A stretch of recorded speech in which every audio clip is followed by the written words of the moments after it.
أنا بكره مصر وبحب إسرائيل ومستعد آخد إعدام. طبعا كلمة زي ديت لو وقعت على ودن حد هتبقى صعقة وصدمة بالنسبة له. ودي الجملة اللي قالها الجاسوس شنودة صبحي. شنودة صبحي مصري مسيحي باع شرفه لبنت يهودية مقابل $150. اتعلم اللغة العبرية مخصوص علشان يعرف يتعامل مع البنات الإسرائيلية ويتواصل مع الإسرائيليين في تل أبيب، وكمان دق وشم نجمة داوود على دراعه.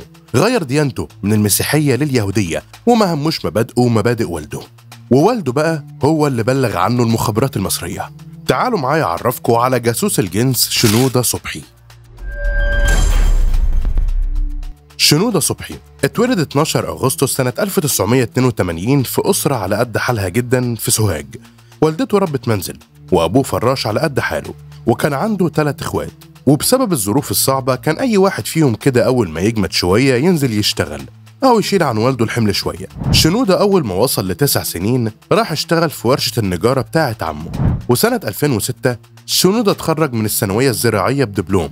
ومن 2006 ل 2011 شنودة كان بيشتغل في أي ورشة نجارة لأن دي بقت حرفته، واتلطم كتير. بس في 2011 قامت الثورة والشغل كله وقف، فصديقه كان بيشتغل في شرم الشيخ، والقرية السياحية اللي هو بيشتغل فيها كانوا طالبين سواقين وشنودة معاه رخصة. فطبعا شنودة ما صدق وبسرعة جهز نفسه وراح على شرم، وكانت طبيعة عمله هناك إنه هينقل ويرافق الوفد السياحي، وبالفعل اشتغل. بس شنودة كان منبهر قوي باللي بيشوفه، وهو معذور برضه. يعني كان واحد صعيدي انتقل من عالم الصعايدة في سوهاج وراح شرم الشيخ وبقى يشوف الستات القلعة وغيره وغيره. وطبعا ده حاجة صعبة على شاب في سن 24، لأنه شاب في بداية حياته شهوته عالية وكمان على قد حاله، فكل حاجة كانت ضده هناك. وطبعا كان عايز يجرب كل حاجة لحد ما جه اليوم اللي حياة شنودة اتغيرت 180 درجة. كان بينقل وفد من القرية، بس المفاجأة إن الوفد ده كان إسرائيلي. وشنودة حاله اتشقلب أول ما شاف بنت في الوفد اسمها نيكولا. البنت دي كانت غاية في الجمال. أول ما شافها أعجب بيها وما هموش أي حاجة غير إنه يعمل معاها علاقة جنسية. وطبعا هي مش غبية، لأ هي كانت فاهمة ده كويس قوي، خاصة اللي كان بيساعدها على ده إنها بتفهم لغة عربية بطلاقة.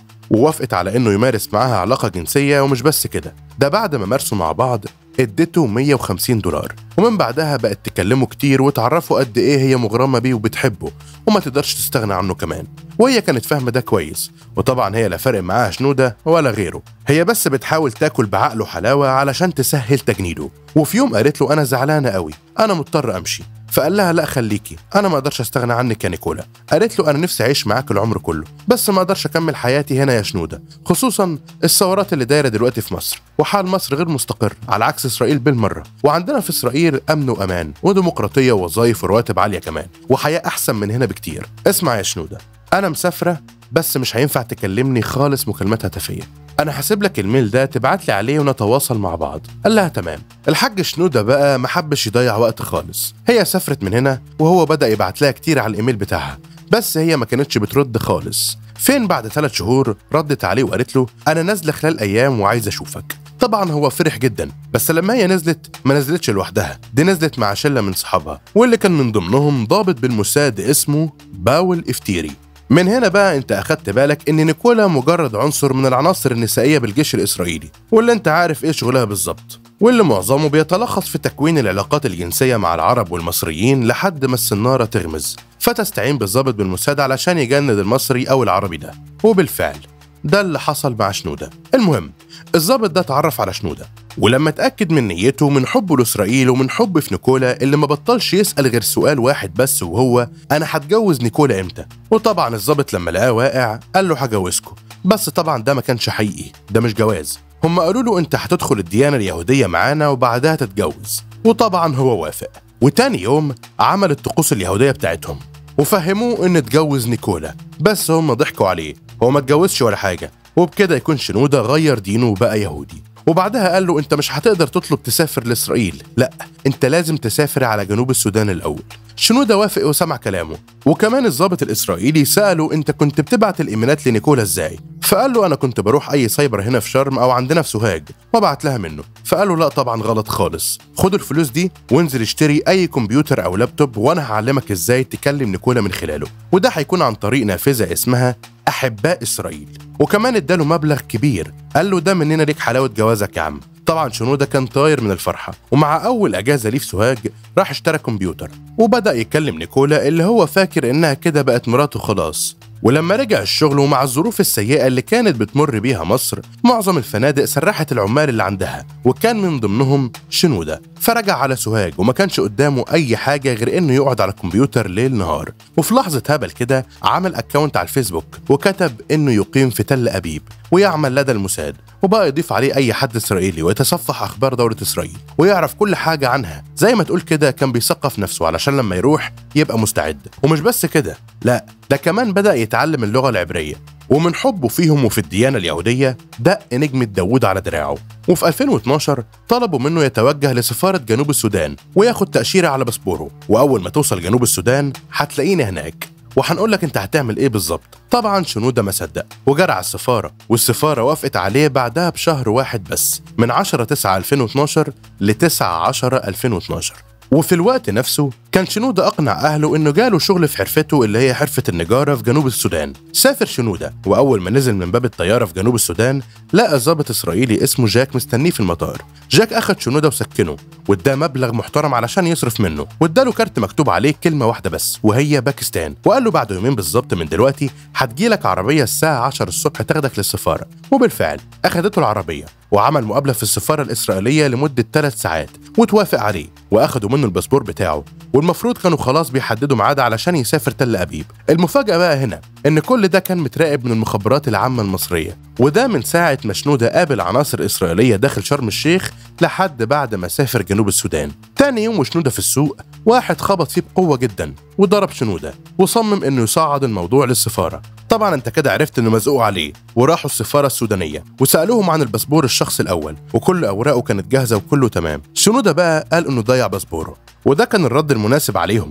ما هو اكيد مش هيقول لهم ان الباسبور بتاعي في السفاره الاسرائيليه بيجهز علشان اسافر تل ابيب. فظابط مصري في الوقت ده اتدخل وقال لهم احنا اسفين جدا، احنا هناخد شنودة ونطلع له باسبور واوراق جديده. وسفاره السودان كانت متعاونه جدا وما رفضوش، وبالفعل الظابط اخد شنودة وراح على السفاره المصريه وقال له فين باسبورك بقى يا عم الحلو. وقال له بقى قبل ما تحور كده انا عايزك تبص على كل صورك مع الاسرائيليين دول. بص يا ابني، احنا عارفين انك ما عملتش اي حاجه لسه، بس الطريق اللي انت ماشي فيه ده غلط جدا. احنا هنطلع لك ورقك كامل وهنرحلك على مصر، بس لو عرفنا انك رجعت تتواصل معاهم تاني مش هيحصل لك كويس وهتفضل تحت المراقبة. بعدها شنودة نزل مصر وفضل تحت المراقبة وفضل يتواصل معاهم لحد آخر 2013 من غير ما حد يكتشف حاجة. لكن في أول 2014 بيترصد في نفق وهو معاهم وهم بيشتغلوا في عمليات تهريب غير شرعية عن طريق الأنفاق. ومن هنا عرفت المخابرات المصرية إن شنودة للأسف ما رجعش عن اللي في دماغه وبيعاون إسرائيل في عمليات التهريب. وفي وقت متزامن مع كل اللي بيحصل ده كان والد شنودة شاكك جدا في تصرفاته، خصوصا انه بيتعلم اللغة العبرية وكمان كان بيتكلم كتير عن حبه لإسرائيل. فابوه ضغط عليه علشان يعرف منه كل حاجة، وشنودة قال له انا بحب إسرائيل وعايز اعيش هناك ومتجوز بنت إسرائيلية كمان اسمها نيكولا، وان مسألة السفر لإسرائيل دي هي مسألة وقت مش اكتر، وهو كده كده رايح. محاولات ابوه كانت مستميتة علشان يرجع عن اللي في دماغه، ولكن للأسف ما كانش فيه نتيجة، لدرجة انه رفع السكينة على امه وابوه علشان يسيبوه يعمل اللي في دماغه. واخر ما ابوه زهق منه اتوجه لاسم الشرطة وحكى لهم على كل حاجة وهم حولوه للامن الوطني. ابو شنودة ما كدبش خبر وطلع على الامن الوطني وحكى كل حاجة، بس المفاجأة بالنسبة له انه لقى الضابط اللي هناك ما اتفاجئش بكلامه، ده كمان طلع له صور ابنه وهو مع الاسرائيليين وقال له انا عارف كل حاجة عن ابنك، بس ما تقولوش اي حاجة ولا انك جيت وتعامل عادي. وطبعا فضلوا مراقبينه لحد ما لقوه بيدفع فلوس كتير للراجل اللي هيهربه على اسرائيل، وده عن طريق نفق. وقتها بقى قالوا لا، هو مش عايز يرجع عن اللي في دماغه ابدا، ما بدهاش بقى، وقبضوا عليه في يوم 17 مارس في 2014. وطبعا فتشوا كل حاجاته، صور كتير بقى من على الفيسبوك لعلم اسرائيل ومجندين اسرائيليين، واعترف وقال انا بحب اسرائيل جدا وكمان اتمنى ابقى جندي اسرائيلي وما عنديش مشكله تعدم فدا اسرائيل.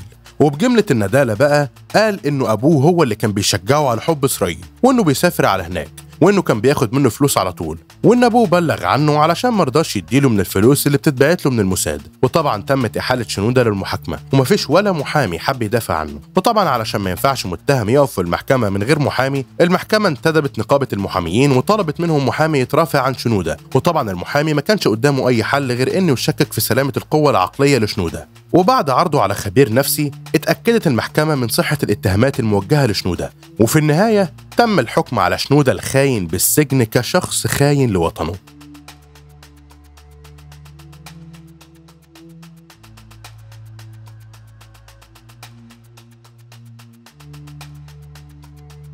وبكده تكون قصة شنودة خلصت. في ختام حلقتنا ما تنساش تقول لنا رأيك في الكومنتات، وتقول لنا عن مواضيع حابين نتكلم ونعرضها في القناة، وطبعا ما تنساش تعمل لايك وتشترك في القناة علشان يوصل لك كل جديد. استنونا في الفيديوهات اللي جاية. يلا سلام.